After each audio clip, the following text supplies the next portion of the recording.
জয় শ্রীরাম বন্ধুরা, আজকের এই বিশেষ দিনে আপনাদের সকলকে স্বাগত জানাই আমাদের প্রিয় চ্যানেল 22EDITSZ অফিশিয়াল, যেখানে প্রতিটি রেসিপি শুধুমাত্র রান্না নয়, বরং একটি অনুভব, একটি স্মৃতি এবং প্রতিটি বাঙালির হৃদয়ের ছোঁয়া।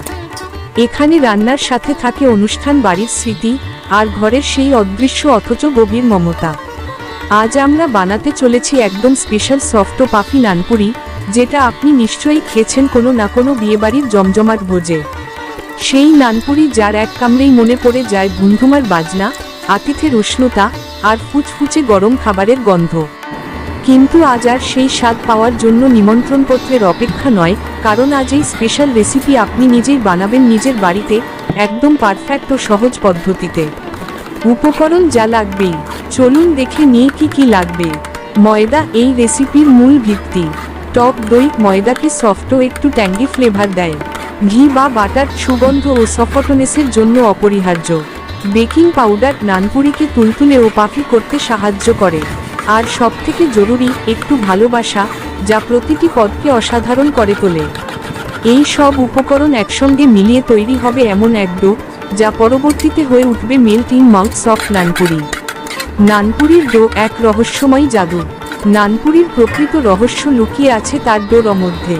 এই ডো যত ভালোভাবে মাখা হবে, যত যত্নে তার বিশ্রাম হবে, ঠিক ততটাই নানপুরি হবে সফট ও পাফি।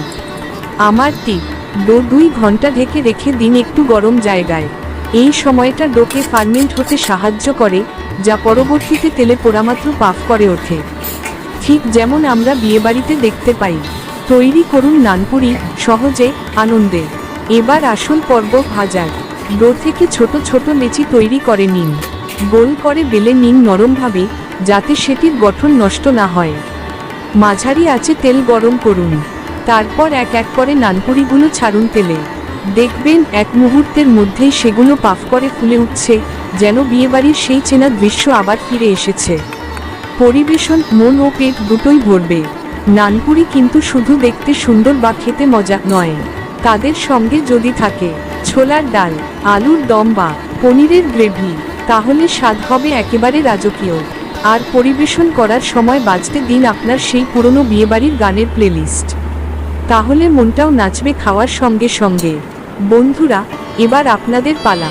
ভিডিওটা কেমন লাগলো জানাতে ভুলবেন না, নিচে কমেন্টে লিখে জানান। আর আপনারা যদি এই নানপুরি রেসিপি বানান, তাহলে অবশ্যই আমাকে ট্যাগ করুন। #22EDITSZ_নানপুরি। লাইক দিন, শেয়ার করুন আর অবশ্যই সাবস্ক্রাইব করুন, কারণ এইরকম আরও বিয়েবাড়ির স্বাদের রেসিপি আমরা রোজ আনব, শুধুমাত্র আপনাদের জন্য। 22EDITSZ অফিশিয়াল CHITRADEEP চ্যানেলে। নানপুরি শুধু একটা খাবার নয়, এটা একটা অনুভূতি। এটা সেই মুহূর্ত যখন ঠাকুর ঘরে পুজো হচ্ছে, বাড়ির বড়রা হেসে কথা বলছেন, আর আমরা ছোটরা গরম গরম নানপুরি নিয়ে ছুটছি রান্নাঘরের দিকে। আজ সেই মুহূর্তটাই ফিরিয়ে আনুন নিজের রান্নাঘরে, নিজের হাতের স্পর্শে।